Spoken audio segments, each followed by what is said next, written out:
বিসমিল্লাহির রহমানির রহিম। রজনীগন্ধায়ার শিউলি বেলি, রক্ত জবায়ার জুই চামেলি। রজনীগন্ধায়ার শিউলি বেলি, রক্ত জবায়ার জুই চামেলি। শত শত ফুলের সুগন্ধ বিলিয়ে, শত শত ফুলের সুগন্ধ বিলিয়ে করেছো এ ধরণী মহান। আল্লাহ আল্লাহ আল্লাহ সুবহান। আল্লাহ আল্লাহ আল্লাহ সুবহান। রজনীগন্ধায়ার শিউলি বেলি, রক্ত জবায়ার জুই চামেলি। রজনীগন্ধায়ার শিউলি বেলি, রক্ত জবায়ার জুই চামেলি। শত শত ফুলের সুগন্ধ বিলিয়ে, শত শত ফুলের সুগন্ধ বিলিয়ে করেছো এ ধরণী মহান। আল্লাহ আল্লাহ আল্লাহ সুবহান। আল্লাহ আল্লাহ আল্লাহ সুবহান। আসসালামু আলাইকুম ওয়া রাহমাতুল্লাহি ওয়া বারাকাতুহু।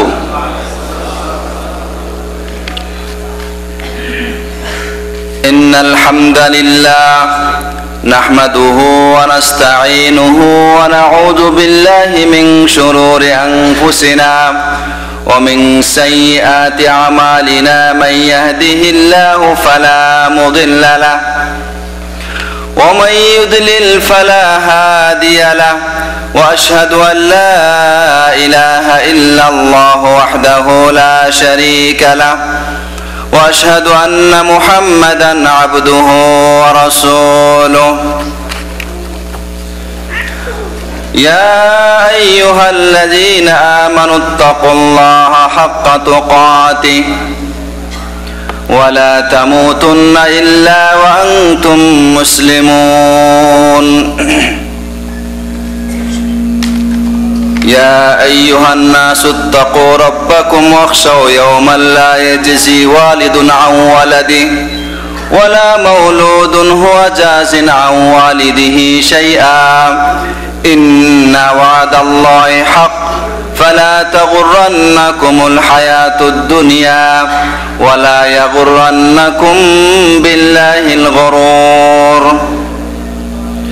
أما بعد فإن خير الحديث كتاب الله وخير الهدي هدي محمد صلى الله عليه وسلم وشر الأمور محدثاتها وكل محدثة بدعة وكل بدعة ضلالة وكل ضلالة في النار. ثم أما بعد فأعوذ بالله من الشيطان الرجيم. واعتصموا بحبل الله جميعا ولا تفرقوا واذكروا نعمة الله عليكم إذ كنتم أعداء فألف بين قلوبكم فأصبحتم بنعمته إخوانا.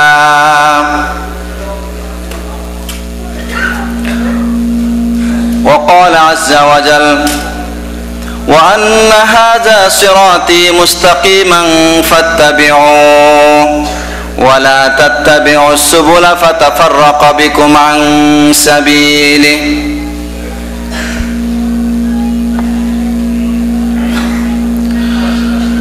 আজকে শুক্রবার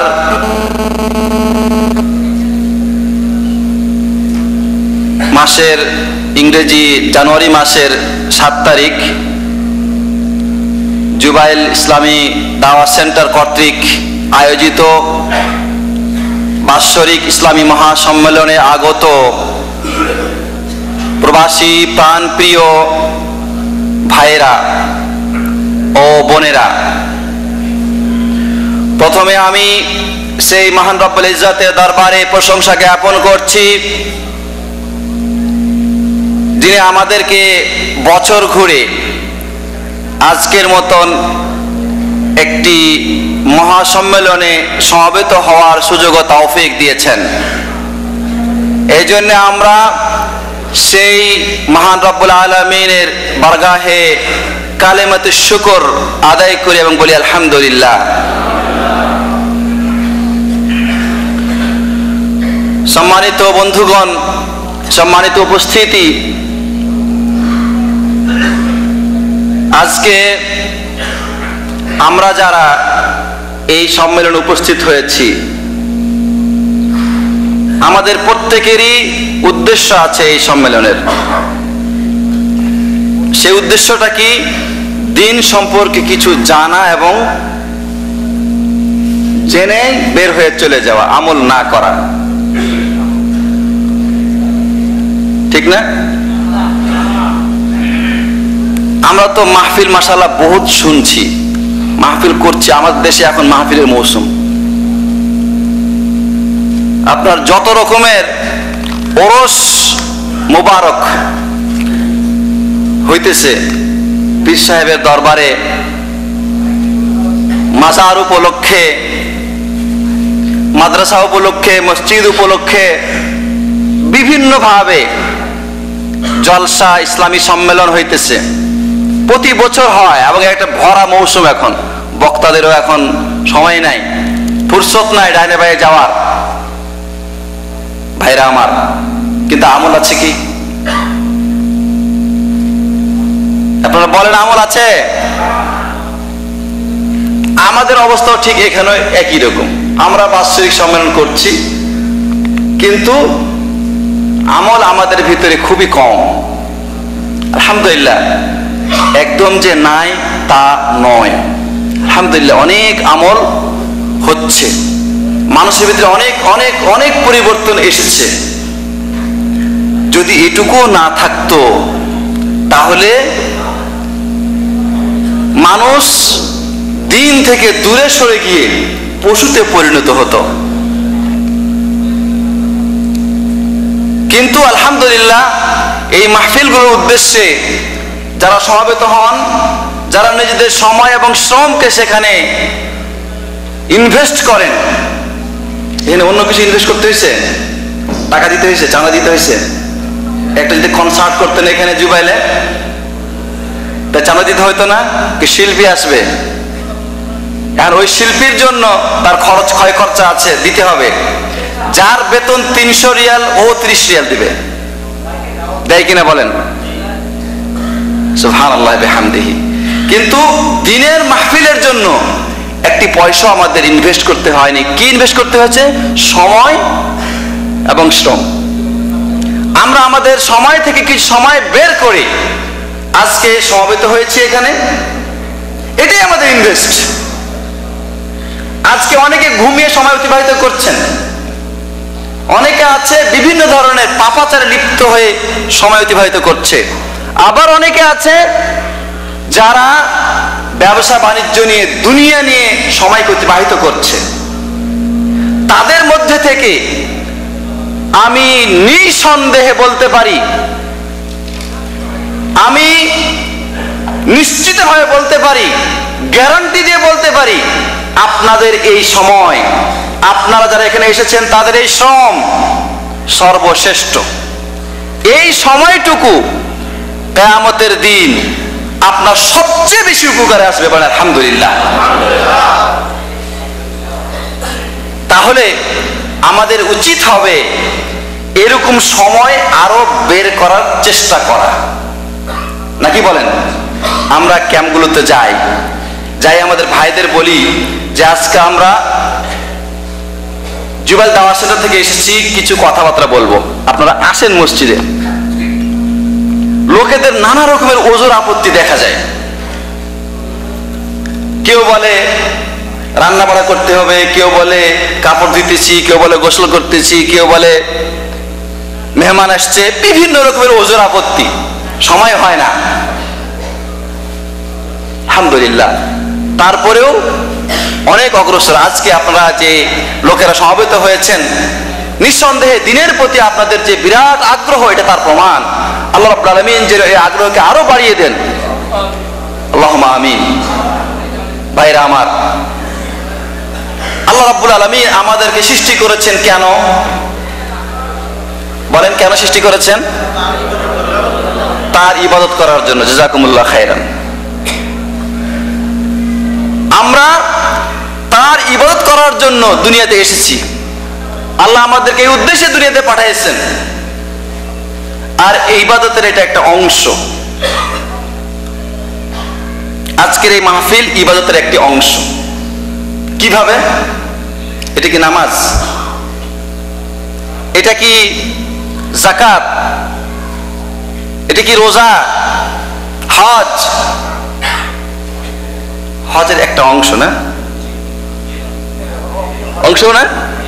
কিন্তু হজের অংশ তো হয়ে যায় অনেক সময়, বলতেছি একটু পরে। কিন্তু এটা একটা ইবাদত। কেন ইবাদত? যে এখানে আল্লাহ রাব্বুল আলামিনের কালাম তেলাওয়াত হবে। এটাই আল্লাহর জিকির, এটা জিকিরের মাহফিল। আমরা তো জিকিরের মাহফিল অন্যটা বুঝি, যেখানে লা ইলাহা ইল্লাল্লাহ এটার জিকির হবে, এটাকে সমস্বরে বলা হবে এবং নির্দিষ্ট নিয়মে, যেমন লা ইলাহা ইল্লাল্লাহ না, তারপরে আমি চা খাবো আর আপনারা চালাইবেন জিকির, এটা নাম হচ্ছে আল্লাহর জিকির। আর উনি যতক্ষণ যা বলবেন এটা হচ্ছে কি মাহফিল, ওয়াজ মাহফিল। ওয়াল্লাহি এখন যে কথাগুলি হচ্ছে কোরআন এবং সুন্নাহ থেকে, এবং যে কথাগুলি হয়, এটাই হচ্ছে আল্লাহর জিকির। আল্লাহ নবী সাল্লাল্লাহু আলাইহি সাল্লাম বলেছেন যে আল্লাহর বান্দারা যখন কোন একটি স্থানে, কোন একটি ঘরে সমবেত হয়, হয়ে তারা আল্লাহর জিকির করে, তখন সেখানে আল্লাহর রহমতের ফেরেশতারা সমবেত হন, তাদেরকে ঘিরে ধরেন, আর তাদের কথা ওই ফেরেশতারা মহান রব্বুল আলামিনের কাছে গিয়ে বয়ান করেন। যতক্ষণ তারা সেখানে থাকবে ততক্ষণ পর্যন্ত আল্লাহর পক্ষ থেকে রহমত এবং প্রশান্তি সেখানে নাজিল হতেই থাকবে। আপনারা এখানে এসেছেন আল্লাহর জিকিরে, সুতরাং আপনারা এসেছেন আল্লাহর জিকিরে, আল্লাহর ইবাদতে, শ্রেষ্ঠতম ইবাদত। এই ইবাদতের ফায়দা কি, উপকারিতা কি? উপকারিতা হচ্ছে ঈমান বৃদ্ধি করা, আমলে উন্নতি নিয়ে আসা, আর এই জিকিরকে অন্যদের কাছে পৌঁছিয়ে দেওয়ার একটা মানসিকতা তৈরি করা, ঈমান বৃদ্ধি করা, আমলে উন্নতি নিয়ে আসা, আর এই উপকারিতাগুলো মানুষের কাছে পৌঁছিয়ে দেওয়া। আরো অনেক ফায়দা আছে, আমি তিনটা বললাম। আপনারা যে কষ্ট করে এসেছেন, যদি আপনাদের এই আশায় আপনাদের অন্তরের কিছুটা যে হলো উপকার যদি না আসে, তাহলে লাভ আছে? আসেন, এখান থেকে চলে যাওয়ার পরে যেই সম্বল নিয়ে গেলেন, সেই সম্বল যদি নিজের কাজে ব্যবহার না করতে পারেন, লাভ আছে? পয়সা কামাই করলেন ঠিকই, দেশে পাঠাইলেন, আর ওরা খালি ফুর্তি করে উড়িয়ে দিল, রাগ করবেন না খুশি হবেন? ফুর্তি করার জন্য পয়সা পাঠাইছি, লেখাপড়া করো, জমি জায়গা রাখো, গরু ছাগল কিনে রাখো, কাজে লাগাও। ভাইরা আমার, অতঃপর যখন আমি জানলাম, নিজে আমল করলাম, অন্যের কাছে সেটা পৌঁছিয়ে দেওয়ার চেষ্টা শুরু করলাম, এটি তো হওয়া উচিত। তাহলে জ্ঞান অর্জন, আমল, এবং সে সাথে সাথে কি প্রচার, এই তিনটা জিনিস কিন্তু জরুরি। এবং আপনারা নিয়ত করে ফেলেন, এখন যারা যারা আসছেন শুধু মাহফিলের শোনার নিয়তে, তারা এই তিনটা নিয়ত করে ফেলেন যে এই মাহফিল থেকে তিনটা উপকার নিয়ে যাবেন। কি কি উপকার? এক নম্বর কথা হচ্ছে, এখান থেকে কিছু শিক্ষা অর্জন করে নিজের ভিতরে জ্ঞানের ব্যালেন্স বৃদ্ধি করবেন, জ্ঞানের পুঁজি বৃদ্ধি করবেন। 2 নম্বর কথা হচ্ছে চলে যাওয়ার পরে ব্যক্তি জীবনে এটা বাস্তবায়ন করবেন, আমল করবেন। আর 3 নম্বর কাজ কি করবেন বললাম, নিজের পরিবারে, নিজের সমাজে, নিজের প্রতিবেশীর কাছে, দেশে, বিভিন্ন জায়গায় এই হক বাণীকে, সত্য কথাকে প্রচার এবং প্রসার করবেন। এই 3টা টার্গেট এখন মনে মধ্যে নির্ধারণ করে নেন। ঠিক আছে ইনশাআল্লাহ? আল্লাহ সবাইকে তৌফিক দান করেন। আমরা এই মাহফিলগুলোতে কি শুনে থাকি? আল্লাহর প্রতি ঈমান আনো, তার সাথে কাউকে শরীক করিও না, সালাত আদায় করো, যাকাত আদায় করো, মাহে রমজান আসলে রোজা রাখো, সামর্থ্য থাকলে আল্লাহ ঘরে হজ আদায় করো, প্রতিবেশীর হক আদায় করো, পিতামাতার সেবা শুশ্রূষা করো, মানুষের হক নষ্ট করো। সবাই হ্যাঁ বলতেছে। মানুষের হক নষ্ট করো না, ব্যবসা বাণিজ্য ধোঁকা দিও না, ওয়াদা খেলাপ করিও না, আমাদের খেয়ালত করো না, মিথ্যা কথা বলো না, চুরি করো না, ব্যভিচার করো না, সুদ খাও, ঘুষ খাও না।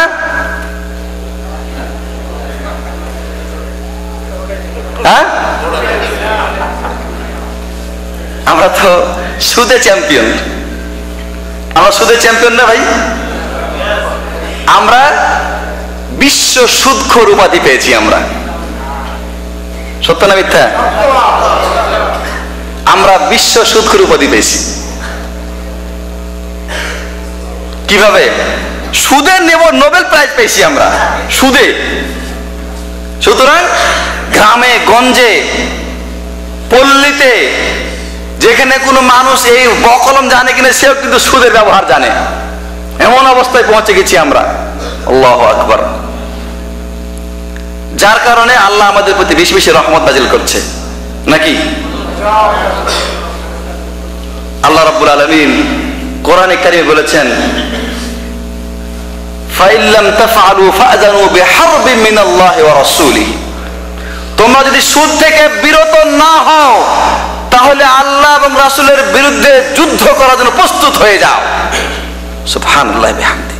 দুনিয়াতে কোনো তাকাত আছে, কোনো ক্ষমতা আছে আল্লাহ এবং রাসূলের বিরুদ্ধে যুদ্ধ করতে পারবে? যুদ্ধ করে বিজয়ী হবে, সফলকাম হবে, দুনিয়া আখিরাতে কামিয়াবি লাভ করবে? এরকম কোনো শক্তি নাই। যার কারণে আজকে আমরা পৃথিবীর সবচেয়ে নিকৃষ্ট জাতিতে পরিণত হয়েছি।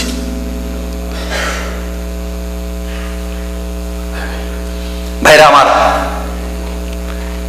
আপনারা এই মাহফিলগুলোতে আসেন, আমরা এই কথাগুলো বলি আপনাদেরকে। কোন একটা মাহফিলে এরকম কথা শুনেছেন কি যে ব্যবসা বাণিজ্যে এইভাবে করলে তুমি লাভবান হতে পারবে, অর্থাৎ ধোঁকাবাজি করলে? সুতরাং ইসলামিক সেন্টার এগুলো শিখাই দেয়।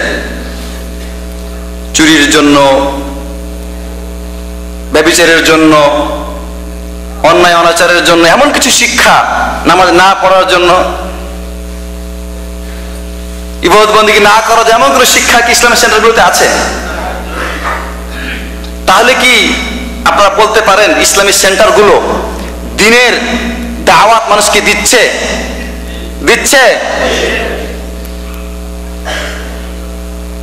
দুর্বলতা আছে মনে? ইসলামিক সেন্টারগুলো দ্বীনের দাওয়াত দিচ্ছে। আমি যে কথাগুলি আপনাদের সামনে বলতেছি এগুলি কি দ্বীনের দাওয়াত? বুঝতে পারছেন আমার কথা আপনারা? বুঝতে না পারলে অন্য স্টাইলে বলবো, যদি বুঝতে পারেন তাহলে এই গল্পের স্টাইলে বলবো। আপনারাও কিছু বলবেন, আমিও বলবো। তাহলে আমি যে কথাগুলি বলছি এটা কি দ্বীনের দাওয়াত? দাওয়াত মানে কি? ভাই বলছেন আহ্বান, দাওয়াত মানে আহ্বান। আমি বললাম যে মনির ভাই দিকে আসেন, তার মানে মনির ভাইকে আমি আমার দিকে আসার জন্য দাওয়াত দিলাম। যদি বাংলায় বলেন তাহলে আমি আহ্বান করলাম, আর আরবিতে বললে দাওয়াত দিলাম। বলেন না যে ফাইসাল ভাই আজকে জিন্দা মুরগি কেটেছে, কেটে বলছে ভাই আমার বাড়িতে আপনার দাওয়াত। কিসের দাওয়াত এটা? খাওয়ার দাওয়াত। খাওয়ার দাওয়াতের ব্যাপারে কিন্তু অনেকে ফতোয়াবাজি বেশ ভালোই করে আর কি, যে দাওয়াত অবশ্যই গ্রহণ করতে হবে, এটা ঠিক আছে। তো খাওয়ার দাওয়াতের অনেক ধরন আছে। ভাই বলছে যে মিলাদেরও দাওয়াত হয়, আজকে মিলাদ হবে আপনাদের দাওয়াত।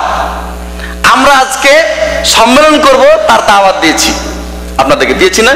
এই যে পোস্টারের মাধ্যমে, ব্যানারের মাধ্যমে, মাইকিং করে বিভিন্নভাবে আমরা দাওয়াত দিয়েছি। কি খাওয়ার দাওয়াত? অনেকে তো বলে যে দাওয়াত সেন্টার খ্যাপচা সেন্টার, ওখানে গেলে খ্যাপচা খেতে পাওয়া যায়। যারা খ্যাপচা খেতে আসবে তারা খ্যাপচা পাবে, আর যারা ইসলামের দাওয়াত নিতে আসবে তারা দাওয়াত পাবে, খ্যাপচা পাবে। তারা আগে আখিরাত পেল, পরে তারা দুনিয়া পেল। আর যারা খ্যাপচার উদ্দেশ্যে আসবে তারা সে খ্যাপচাই পাবে, অন্য কিছু পাবে না। তো এটা আপনাদেরকে আমরা দাওয়াত দিয়েছি। এইভাবে দাওয়াত শব্দের অর্থ কি? আহ্বান। ইসলামের দাওয়াত কাকে বলে? ইসলামের দাওয়াত কাকে বলে? কোরআন সুন্নাহর পরিবেশে দাওয়াত কাকে বলে? কোরআন সুন্নাহর পরিবেশে দাওয়াত হচ্ছে যে মানুষকে আল্লাহ রাব্বুল আলামিনের পথে আহ্বান করা। যেই পথে আল্লাহ রাব্বুল আলামিন চলতে বলেছেন সেই পথে আহ্বান করা।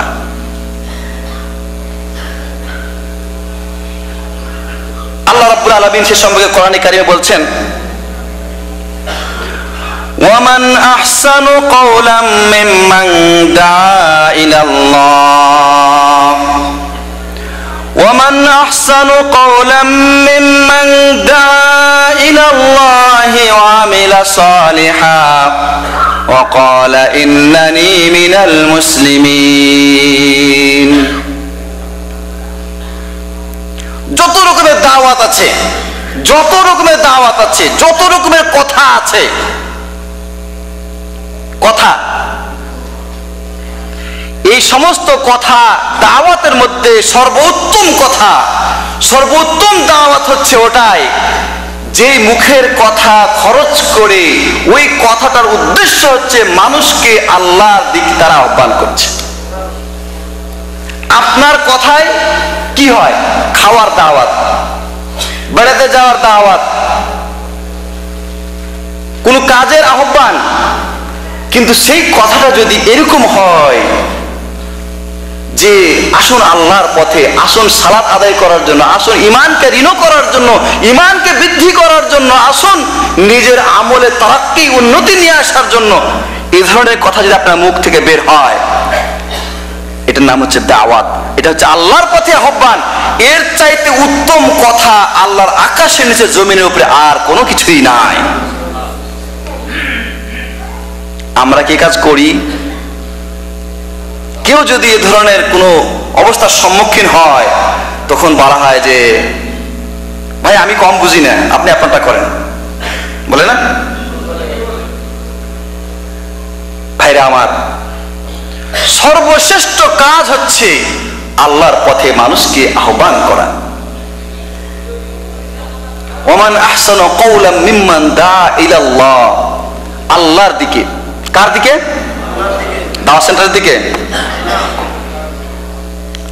আব্দুল্লাহ শাহেদের দিকে, আব্দুল্লাহ কাফির দিকে, মক্কা শরীফের ইমাম সাহেবের দিকে, পীর সাহেবের দিকে? কার দিকে? কার দিকে? আল্লাহর দিকে। ওমান আহসানু কওলাম মিম্মান দা ইলাল্লাহ, আল্লাহর দিকে। তাহলে ডাক আল্লাহর দিকে হইতে হবে। আল্লাহর দিকে ডাক, এটার অর্থ কি? কি অর্থ? ডান দিক থেকে সহযোগিতা করেন একজন। আল্লাহর দিকে দাওয়াত, আল্লাহর দিকে আহ্বান, এটা অর্থ কি?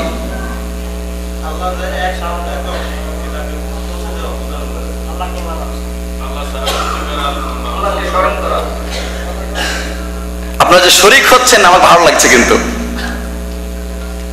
আল্লাহর দিকে আহ্বান করা এই কথার অর্থ হচ্ছে যে আল্লাহ রাব্বুল আলামিনের রুবুবিয়ত, উলুহিয়ত, আসমা ও সিফাতকে মেনে নেওয়ার প্রতি আহ্বান করা, আল্লাহ সার্বভৌমত্বকে প্রতিষ্ঠা করার জন্য মানুষকে আহ্বান জানানো,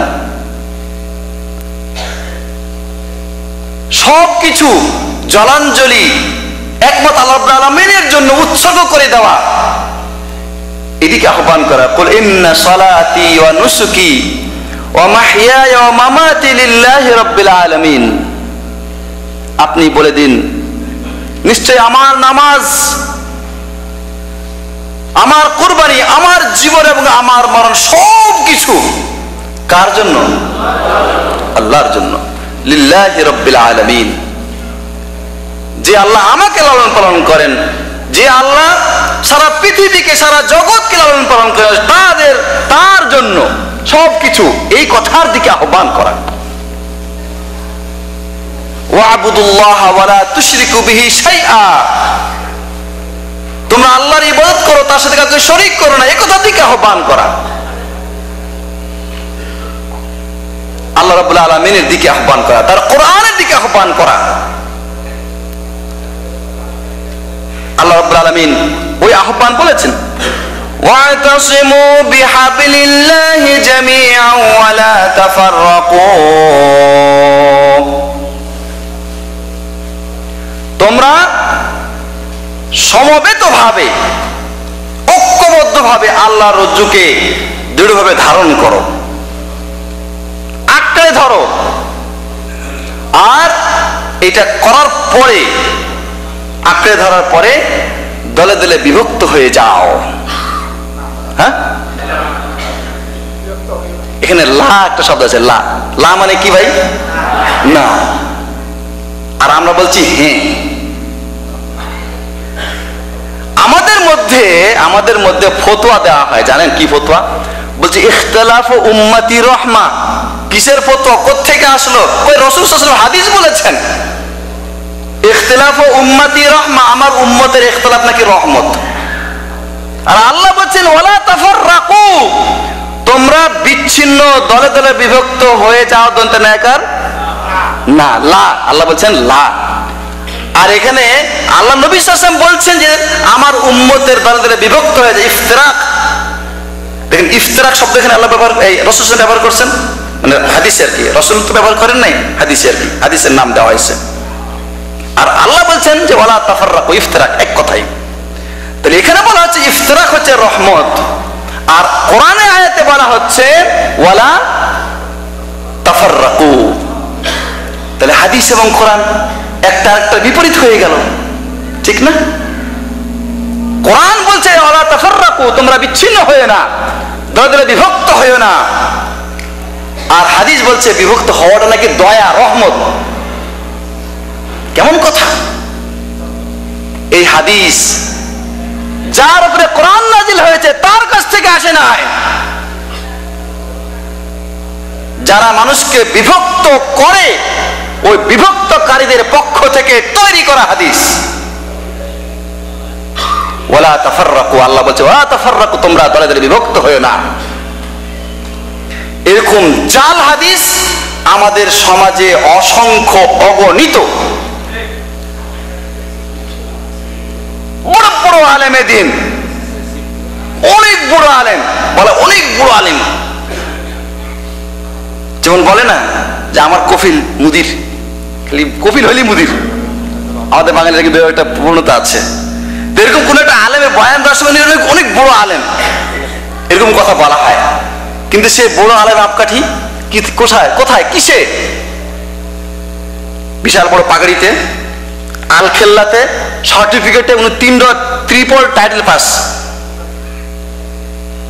মুফতি দিয়ার, মুফতি আজম, এইভাবে তার টাইটেল পেশ করা হয়। অথচ উনি যখন বক্তব্য শুরু করেন, শুরু হয় জাল হাদিস দিয়ে, শেষ হয় জাল হাদিস দিয়ে। ভাইরা আমার, আল্লাহ রাব্বুল আলামিন কি বলেছেন? ওয়ালা তাফাররাকু, তোমরা দলে দলে বিভক্ত হইও না। আল্লাহ নবী সাল্লাল্লাহু আলাইহি ওয়াসাল্লাম মানুষকে বলেছেন তোমরা দলে দলে বিভক্ত হইও না। একদিন নবী করিম সাল্লাল্লাহু আলাইহি ওয়াসাল্লাম সাহাবায়ে কেরামকে নিয়ে বসে আছেন। এমন সময় তিনি তাদের সামনে একটা কাজ করলেন, হারাকাত করলে মানুষ বুঝে ভালো। তো নবীজি মাটির উপরে দাগ টানলেন, লম্বার দাগ টানলেন, দাগটা সোজা, আর ওই দাগের ডান দিকে দুটো, বাম দিকে দুটো, 4টা দাগ টানলেন। দাগ টানার পরে মাঝখানের দাগে হাত রেখে বললেন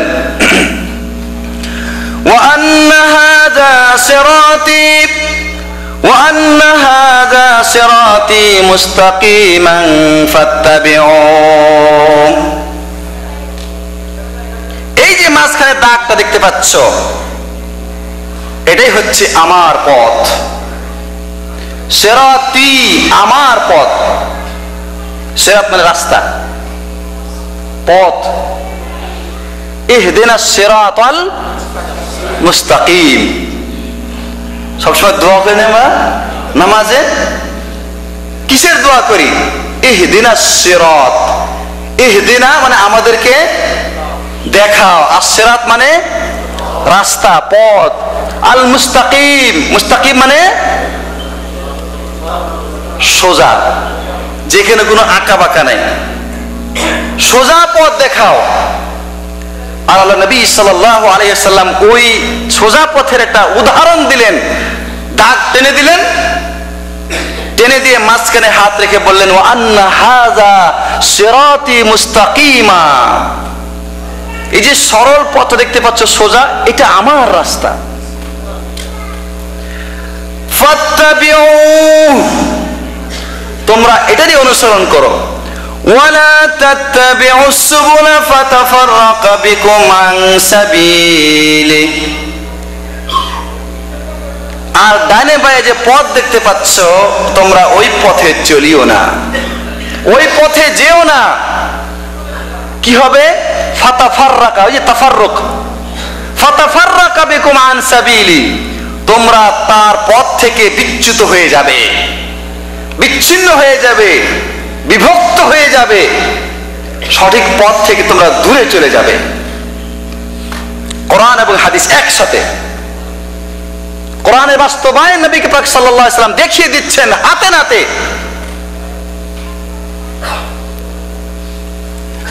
তাহলে আল্লাহ এবং তার রাসূলের পথ সোজা, আর এই পথ ছাড়া অন্য কোন পথ যত আছে সবগুলি কি? ওগুলিও সোজা। কেন বলা হয় না 4 মাযহাব 130 ফরজ, 4 মাযহাব 4 ফরজ, 4 কুরসি 4 ফরজ, 4 খলিফা 4 ফরজ, 4 তরিকা 4 ফরজ। উদাহরণ দেওয়া হয়, আপনি মক্কা যাবেন, উনি খুবারের পথে, দামামের পথে যাচ্ছে, উনি রিয়াদের পথে যাচ্ছে, উনি ওই দিক দিয়ে যাচ্ছে, তো সবার যাওয়ার উদ্দেশ্য মক্কায়। আল্লাহ নবী সাল্লাল্লাহু আলাইহি ওয়াসাল্লাম কি এইভাবে উদাহরণ দিয়েছেন? আপনি তো উদাহরণ সুন্দর করে দিয়ে দিচ্ছেন। দুনিয়ার রাস্তায় একা বাঁকা করে এক সময় যায় পৌঁছে যাবে, কিন্তু ইসলামের রাস্তা কি আঁকা বাঁকা? আপনি কেন 4 ভাগে ভাগ করার পরে বলতেছেন যে 4টা ভাগ হলে সমস্যা নাই, সকলের উদ্দেশ্য একই? আরে ভাই, এত নিয়ে মাথা ঘামানো কি দরকার আছে? কি বলেন, কি বলে না? বলে না? ইসলামের রাস্তা সোজা না বেঁকা? আমরা বাঁকা বানিয়ে ফেলেছি। শরীয়ত, তরিকত, মারিফত, হাকিকত, তিশতিয়া, নকশবন্দিয়া, মুজাদ্দিদিয়া, শাহরওয়ার্দিয়া, কত নিবেন? আহমদিয়া ভাই বলছে, এরকম কত তরিকা আছে, অসংখ্য তরিকা। সেই তরিকাকে তরিকুল মুস্তাকিম, সিরাতে মুস্তাকিম? ভাইরা আমার, আমি যে কথাগুলো আপনাদের সামনে বলতেছি বুঝতেছেন আপনারা? কোরআন এবং সুন্নাহর পথ। আচ্ছা, আমার এই কথাগুলো আল্লাহ এবং তার রাসূলের পথে আহ্বানের কথা হচ্ছে কি? না হলে বলবেন ভাই, এতেরাজ করবেন, হাত তুলে কথা বলবেন সাথে সাথে, সমস্যা নাই। আচ্ছা, আমি যে কথাগুলো আপনাদের সাথে বলছি, আমি কি আপনাদের কাছে কোরআন থেকে কিছু কথা, হাদিস থেকে কিছু কথা পৌঁছিয়ে দিচ্ছি, তাহলে পৌঁছিয়ে আমিও দিচ্ছি না? এই পৌঁছিয়ে দেওয়াটার আরবি নাম কি, কে বলতে পারবেন? হ্যাঁ, কে বললেন? তাবলীগ। তাহলে আমি কি তাবলীগ করছি? আপনারা কি তাবলীগ করতে এসেছেন না তাবলীগ নিতে এসেছেন? তাবলীগ নিতে এসেছেন, তাবলীগ করতে আসেন নাই তো। যখন আপনি যে ফেরত যাবেন, যারা আসে নাই তাদেরকে যদি তারা যেন আপনাকে জিজ্ঞেস করবে যে ভাই কোথায় গেছিলেন, তখন কি বলবেন তাবলীগ করতে গেছিলাম? কিন্তু আমাকে যদি কেউ জিজ্ঞাসা করে যে আপনি কোথায় গেছিলেন, আমি যদি বলি তাবলীগ করতে গেছিলাম, আমার কথা কি হক হবে? হবে? বিপদে পড়ে গেছেন আপনারা। আমি যদি বলি, লোকেরা যদি আমাকে জিজ্ঞাসা করে ভাই কোথায় গেছিলেন, আমি বলবো যে তাবলীগ করতে গেছিলাম, আমার এই কথাটা কি ঠিক হবে না বেঠিক হবে? কেউ কেউ বলছে বেঠিক হবে, কেউ কেউ বলছে ঠিক হবে। ঠিক হবে এই জন্য যে আপনারা কিছু একটু আগে শুনলেন যে এটা কি তাবলীগ, আর বেঠিক এই জন্যে আমরা তো তাবলীগের সিস্টেম জানি, ওই সিস্টেমে তো আপনারা পড়ে না। যে সিস্টেমে তাবলীগ হয়, যেই সিস্টেমকে তাবলীগ বলা হয়, আপনি তো ওই সিস্টেমের মধ্যে নাই, সুতরাং এটা কেমন করে তাবলীগ বলতে পারি আমরা? ঠিক না বেঠিক? এক গ্রুপ লোক আমার এই প্রশ্নের উত্তর, মানে আপনারা যে প্রশ্ন করবেন বা ওরা যে প্রশ্ন করবে, ওটার উত্তরে যে আমি বলি তাবলীগ করতে গেছিলাম, এই কথাটা তাদের দৃষ্টিতে সঠিক নয়। কেন সঠিক নয়? ভাই বলছে গাঁটটি নেবে, আমি গাঁটটি নিয়ে আসি নাই, আমি একটা ব্যাগ আনছি, আমার ওখানে শীতের কাপড় চোপড় আছে, লুঙ্গি টুঙ্গি আছে, অনেক কিছু আছে আর কি আছে, কিন্তু আমি তাবলীগে বের হই নাই। এটা এইভাবে বলা হবে যে আমি তো 3 দিন এর জন্য আসি নাই, ঠিক না? আমি 40 দিনের জন্য আসি নাই, আমি 6 মাসের জন্য আসি নাই, আমি 1 বছরের জন্য আসি নাই, আমি জামাতের সাথে আসি নাই। অতএব আপনার এই যাওয়াটা তাবলীগ নয়। কথা বুঝে আসছে? আমি আপনাদের সামনে এ ধরনের যত কথা গলা ফাটায় কই না কেন, তাবলীগ হবে না যতক্ষণ পর্যন্ত ওই নিয়মে না আসবো। ভাইরা আমার, এবার আপনারাই বিচার করেন। আপনারা নিজেরাই বললেন যে আপনারা যারা আসছেন তারা তাবলীগ করতে আসেন না, তাবলীগ নিতে আসছেন। আর আমি তাবলীগ করতে এসেছি, কিন্তু আমাদের দেশের প্রচলিত তাবলীগের নিয়মে এটার নাম তাবলীগ নয়। এখানে আপনারা যারা ক্লাস করেন এই জুবাইল দাওয়াত সেন্টারে, লেভেল 1, লেভেল 2, লেভেল 3 এরকম করেন না অনেকেই? কারা কারা করেন হাত তুলেন তো দেখি দয়া করে। আগে করেছেন, এখনো করছেন, মাশাআল্লাহ মাশাআল্লাহ। আপনারা যারা এখানে এসেছিলেন ক্লাস করতে, ক্লাস করেছেন, তারা কি তাবলীগ করতে এসেছিলেন না কোরআন এবং হাদিস শিখতে এসেছিলেন? কেউ আপনাদেরকে জিজ্ঞাসা করলে আপনারা কি বলেছেন যে আমরা তাবলীগ করতে গেছিলাম? এখানে যে ওস্তাদরা যে তালিম দেন তারা কি তাবলীগ করেন না? তাবলীগ করেন তারা? তাদের ওই কাজগুলি তাবলীগের পর্যায়ে পড়ে? তাবলীগ শব্দের অর্থ হচ্ছে পৌঁছিয়ে দেওয়া। তাবলীগ শব্দের অর্থ কি? পৌঁছিয়ে দেওয়া। আমি উনাকে বললাম ভাই মোবাইলটা আজহারের কাছে পৌঁছে দেন তো। যদি আমি কথাটা বলি আর উনি যদি পৌঁছে দেয়, তাহলে উনি আমার কথাটা বা আমার কাজটা আরেকজনের কাছে পৌঁছে দিল কিনা? পৌঁছে দিয়েছে।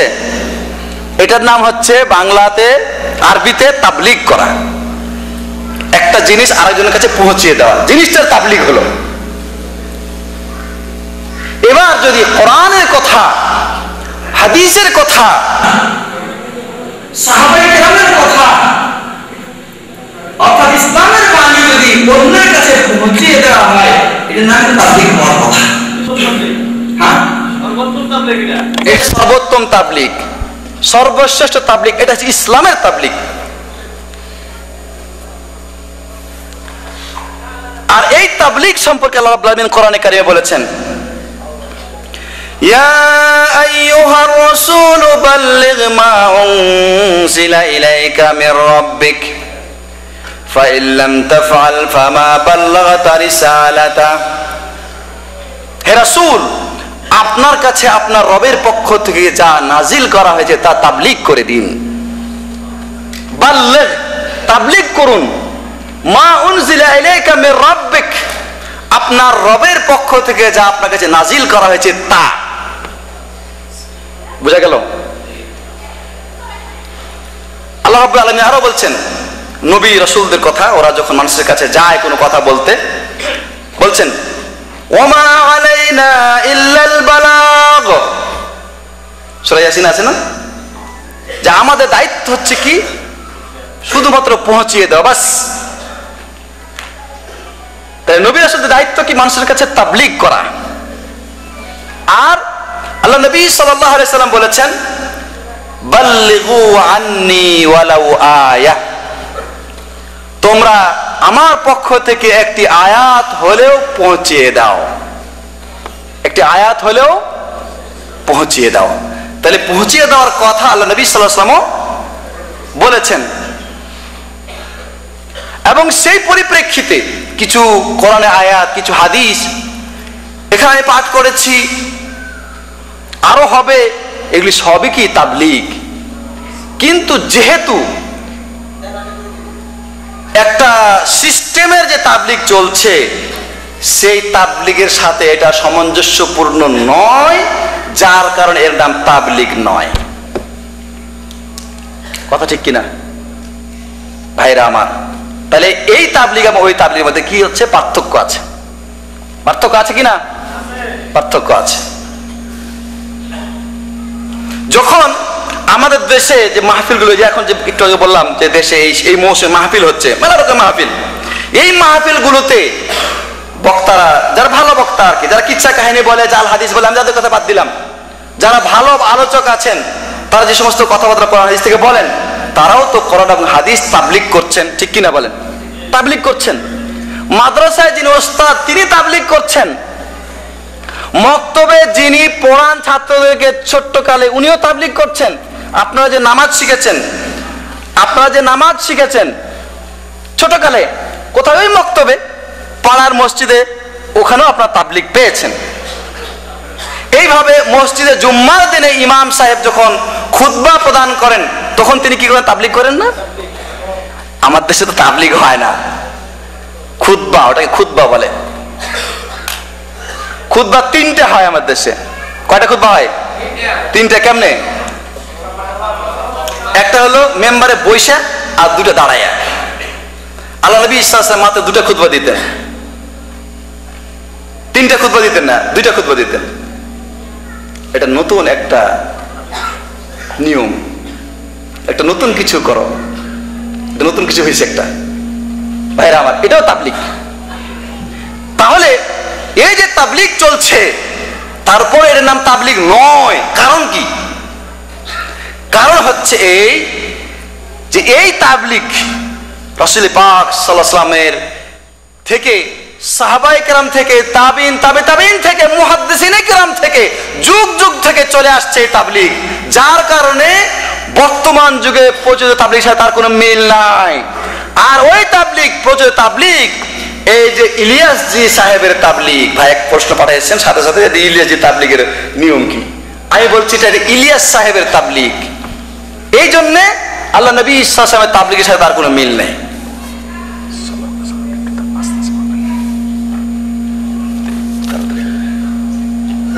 বুঝে আসছে কথা? পার্থক্য বুঝতে পারছেন?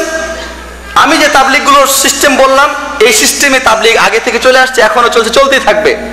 কিন্তু এই যে 3 দিনের যাওয়া, আপনার 40 দিনের, 1 বছরের, 6 মাসের এই তাবলীগ আল্লাহ নবী সাল্লাল্লাহু আলাইহি ওয়াসাল্লামের কাছ থেকে আসে নাই, এটা ইলিয়াস সাহেবের কাছ থেকে এসেছে।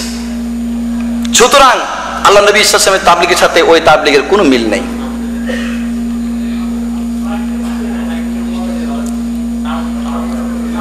অতএব যেহেতু রাসূলুল্লাহ সাল্লাল্লাহু আলাইহি ওয়াসাল্লামের তাবলীগের সাথে সে তাবলীগের মিল নাই, সেহেতু ওই তাবলিগের ভিতরে এমন এমন কিছু বিষয় অনুপ্রবেশ করেছে যেটা প্রকৃত তাবলিগ থেকে দূরে চলে গেছে। সেখানে কিছু হক তাবলিগও আছে, কিছু বাতিল তাবলিগও আছে। আমাদের দেশে লোকেরা যারা তাবলিগে বের হয় কিছু জানে না, কোরআন এবং হাদিসের কোনো এলেম তার ভিতরে নাই। 3 দিন ফিরে আসার পরে, 3 দিন যে ফিরে আসার পরে, ভাই কোথায় গেছিলেন? তাবলিগ গেছিলাম। কি পৌঁছিয়ে এসেছেন? তাবলিগ মানে পৌঁছিয়ে দেওয়া না। কি পৌঁছে এসেছেন ভাই? কই শিখতে গেছিলাম। যদি শিখতে জানো তালিম বলেন, তালিমে গেছিলাম, এলেম অর্জন করতে গেছিলাম। আপনি তো অন্যের কাছে কোনো কিছু পৌঁছাতে যান নাই। সুতরাং এটা নামকরণ সঠিক নয়, আল্লাহ নবী সাল্লাল্লাহু আলাইহি সাল্লামের তরিকা মোতাবেক নয়। আর যেহেতু নয়, সেহেতু কোনো বিষয়ে প্রশ্ন আসলে উত্তর আসবে কি? বড় হুজুরের কাছে যান, উত্তর পেয়ে যাবেন। আবার কেউ বলে যে জিনিসটা খায় নাই সে ওটার মজা বুঝবে না, খালি বর্ণনা শুনবে, মজা বুঝবে না, খাইতে হবে তাকে। তার মানে আপনি যদি তাবলিগ বুঝতে চান তাহলে 3 দিনের জন্য একবার বের হন, তাহলে বুঝতে পারবেন। তা আমি বলি যে আমি জানি বিষ খাইলে কি হয়, আমার খায় দেখতে হবে? খেয়ে দেখতে হবে না, জানি যে ওটা খাইলে কি হয়। যে জিনিসটা আমি জানি সেখানে আমার দরকার না যে আমাকে এর মধ্যে ঢুকতে হবে, তাহলে আমি সেটা বুঝতে পারবো।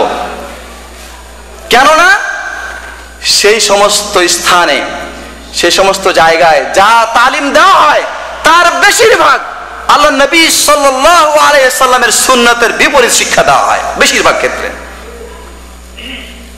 2-1টা উদাহরণ দেব। পক্ষে নাই তা নয়, অবশ্যই অনেক পক্ষে আছে। অনেক মানুষের বাহ্যিক আকৃতি, চারিত্রিক আকৃতি বিশুদ্ধ হয়ে যায়। দাড়ি ছিল না, দাড়ি রাখছে, নামাজ পড়েছিল না, নামাজ পড়ছে। টাকনুর নিচে কাপড় পরতো, এখন টাকনু থেকে কাপড় উঠাই ফেলছে। টাকনুর উপরে কাপড় উঠানো কি? টাকনুর নিচে কাপড় পরা কি? আপনারা কি একমত? এটা কবিরা গুনাহ একমত? একমত আপনারা? তাহলে কি আজ থেকে টাকনুর নিচে আরো কাপড় পরবেন? আল্লাহু আকবার। আল্লাহ তুমি সবাইকে কবুল করে নাও। প্যান্টগুলি কেটে কেটে ছোট করে ফেলবেন ইনশাআল্লাহ। ঠিক আছে? কার জন্য করবেন? মসজিদে এখানে এসে আমার সামনে বলছেন তাই? আল্লাহ সন্তুষ্টির জন্য, জাহান্নামের ভয়, জাহান্নাম থেকে বাঁচার জন্য। আল্লাহ নবী সাল্লাল্লাহু আলাইহি সাল্লাম বলছেন, যে ব্যক্তি টাকনুর নিচে কাপড় পরবে তার টাকনু জাহান্নামের আগুনে জ্বলবে। বলেন ইন্না লিল্লাহি ওয়া ইন্না ইলাইহি রাজিউন। বিশ্বাস হয়? আল্লাহ নবীর কথা বিশ্বাস হয়? বিশ্বাস হয় না? বিশ্বাস হয়। সুতরাং এটা করবেন। ভাইরা আমার, বাহ্যিক কিছু আমল সংশোধন হয় তাবলিগে গেলে, কিন্তু আকীদা সংশোধন হয় না। আমি আপনাদেরকে প্রশ্ন করছি, তাবলিগের মাধ্যমে অনেক কাজ হয়েছে আলহামদুলিল্লাহ। অনেক কাজ কিরকম হয়েছে বললাম, বাহ্যিক সংশোধন আলহামদুলিল্লাহ অনেক কিছু হয়েছে। কিন্তু আমাকে বলেন, তাবলিগের মাধ্যমে আগে যে মসজিদগুলোতে মাজার ছিল সেই মাজারগুলো ভেঙে ফেলা হয়েছে, দেখেন একটাও। আমি নিজে উপস্থিত, গলায় তাবিজ, হাতে তাবিজ, বলছে যে এক সময় এমনি উনি ফেলে দিবেন। এগুলি কিভাবে ফেলবেন? ওই তালিম কি আছে? ওই শিক্ষা কি আছে ফাজাইল আমলের ভিতরে? শুরুটাই তো হয়েছে শিরিক দিয়ে, শুরুই হচ্ছে শিরিক দিয়ে। কেমনে? এ দেখেন, উদাহরণ নেন, একটা উদাহরণ দেখাই। শুরুই হচ্ছে শিরিক দিয়ে, শুরু। এত বড় বুজুর্গের সন্তুষ্টি বিধান আমার পরকালে নাজাতের উসিলা হইবে মনে করি আমি উক্ত কাজে সচেষ্ট হই। বুজুর্গানে দিনের সন্তুষ্টি অর্জন নাজাতের উসিলা। লক্ষ লক্ষ লোক প্রকাশ্যভাবে কুফরি ও শিরকে লিপ্ত আছে, অথচ অনেকে শিরক এবং কুফরি বলে ধারণাই করে না। সঠিক কথা। কিন্তু যদি আমি নিজেই শিরক করি, আপনারা বলতে পারবেন, তাবলিগ জামাতে যারা গেছেন তারা বলতে পারবেন যে কোন সময় তাওহীদের বিষয়ে আলোচনা হয়েছে, শিরকের বিষয়ে কোনো আলোচনা হয়, এটার নাম ছোট শিরিক, ওটার নাম বড় শিরিক। আমিও গেছি, আমি বিশ্ব ইজতেমায় গেছি, আমিও তাদের বৈঠকে বসেছি, যদিও 3 দিনের জন্য যাই নাই, কিন্তু অনেক বসেছি। একটা গাছ, সুন্দর একটা গাছ, মাটি কেটে তার তলে যদি শিকড় কেটে দেওয়া হয়, গাছটা কি হবে? মরে যাবে। শিকড় কি দেখা যায়? গাছের শিকড় দেখা যায়? কেউ দেখতে পান আপনারা? তো গাছটা মরে গেল কেন? তখন আপনি চিন্তা করবেন না যে কি গাছটা মরে গেল কেন? শিকড় কেটে কাটা হয়েছে, আপনি কারণ অনুসন্ধান করবেন। শিকড় কাটা হয়েছে না কি হয়েছে, না কেউ বিষ ঢেলে দিছে, একটা কিছু হয়েছে যার কারণে গাছটা মরে গেছে। গাছের শিকড় যেমন দেখা যায় না, মানুষের ঈমান হচ্ছে অন্তরের মধ্যে, এটাও দেখা যায় না, তবে এটা কি, এটার প্রভাব দেখা যায়। যেমন গাছের শিকড় কেটে দেওয়া হয়েছে বলে গাছটা কি হয়েছে? প্রভাবিত হয়েছে, মরে গেছে। মানুষের ঈমান যদি নষ্ট হয়ে যায়, তার আমলে সেটা প্রমাণ হয়। মাজারে যাবে, দরবারে যাবে, মান্যত করবে, শিরনি দেবে, তাবিজ ব্যবহার করবে, গণক ঠাকুরের কাছে যাবে, হস্তরেখাবিদের কাছে যাবে, কোবরাজের কাছে যাবে, এইভাবে যে কাজগুলো ঈমান বিধ্বংসী, সে সমস্ত কাজে যেতেই থাকবে, সে চলতেই থাকবে, কারণ তার ভিতরে ঈমান নষ্ট হয়ে গেছে। প্রমাণ নেন, প্রমাণ নেন।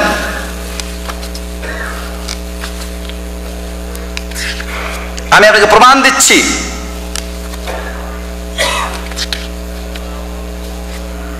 একজন বুজুর্গানের দিনের কাহিনী শুনেন। ফাজাইলে সাদাকাত 162-63 পৃষ্ঠা, 1997 সনের ছাপা, 1999 সনের ছাপা। কারণ ছাপা যদি পরিবর্তন হয়, সালে পরিবর্তন হলে পৃষ্ঠা পরিবর্তন হতে পারে, এই জন্য লেখা রাখেন 1999 সালের ছাপা। তাবলিগি ফাউন্ডেশন, তাবলিগি কুতুবখানা, ফাজাইলে সাদাকাত 165 এবং 63 পৃষ্ঠা। আল্লাহর এক বান্দা কোন এক জায়গায় যাবে, নদী পার হতে হবে তাকে। যেই নদীটা পার হবে সেই নদীর নাম হচ্ছে যমুনা নদী। জনক ব্যক্তি বিশেষ কোন প্রয়োজনে পানি পথে যাইতেছিল, পথিমধ্যে যমুনা নদী পড়িল, যাহার অবস্থা তখন এত ভয়ঙ্কর ছিল যে নৌকা চলাও মুশকিল ছিল। লোকটি পেরেশান হইয়া গেল। পেরেশান না? এখন বিপদ হইছে, বিপদ থেকে উদ্ধার দরকার, পেরেশান। লোকজন তাহাকে বলিল, অমুক জঙ্গলে একজন কামের লোক থাকেন, তাহার নিকট গিয়া স্বীয় প্রয়োজন পেশ করো, নিশ্চয় তিনি কোনো ব্যবস্থা করিয়া দিবেন। এই বিপদ থেকে উদ্ধারের জন্য কোথায় যেতে হচ্ছে? কামের লোকের কাছে। কামের লোক কোথায় আছেন? জঙ্গলে আছেন।